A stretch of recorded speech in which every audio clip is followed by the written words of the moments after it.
Hey guys, scene reverse. మళ్ళీ సినిమాల్లోనికి reentry అవ్వబోతున్న రోజా. అయితే ఇంతకీ ఏ మూవీతోనో తెలుసుకోవాలనుకుంటే వీడియోని స్కిప్ చేయకుండా లాస్ట్ వరకు చూడండి. అలాగే వీడియో నచ్చితే మాత్రం ఒక లైక్ చేయడం మర్చిపోకండి. ఇక లేట్ చేయకుండా వీడియోని స్టార్ట్ చేద్దాం. సినీ పరిశ్రమలో నటిగా తనదైన ముద్ర వేసిన ఆర్కే రోజా రాజకీయాల్లోనూ బాగా రాణించారు. రాజకీయాలతో బిజీగా ఉండడంతో కొన్నాళ్ళుగా సినిమాలకు దూరమయ్యారు. అయితే ఇటీవల జరిగిన ఆంధ్రప్రదేశ్ ఎన్నికల్లో ఘోర ఓటమి ఎదురై రాజకీయ జీవితం ప్రశ్నార్థం కావడంతో రోజా మనసు మళ్ళీ సినిమాల వైపు మళ్ళినట్లు తెలుస్తుంది. 2014 ఎన్నికల్లో వైసీపీ తరపున నగరే నుంచి ఎమ్మెల్యేగా గెలుపొంది తొలిసారి అసెంబ్లీలో అడుగుపెట్టారు. 2019లోనూ ఇదే నియోజకవర్గం నుంచి వరుసగా రెండోసారి ఎమ్మెల్యేగా గెలుపొందారు. జగన్ ప్రభుత్వంలో మంత్రిగా కూడా పనిచేశారు. అయితే ఇటీవల జరిగిన ఎన్నికల్లో వైసీపీతో పాటు రోజా కూడా ఎమ్మెల్యేగా ఘోరం ఓటమిని చవిచూశారు.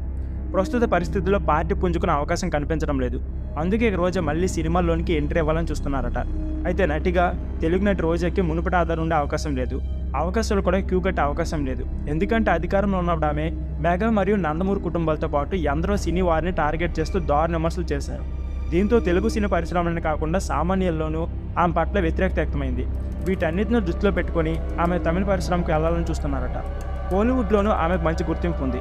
మరి రీఎంట్రీ రోజాకి ఏ మేరకు కలిసి వస్తుందో చూడాలి మరి. సో ఫ్రెండ్స్, ఇది వీడియో. ఈ వీడియో నచ్చితే please like, share and subscribe my channel. Thank you for watching. అలాగే రోజా రీఎంట్రీపై మీ అభిప్రాయాన్ని కామెంట్ బాక్స్లో కామెంట్ చేయండి.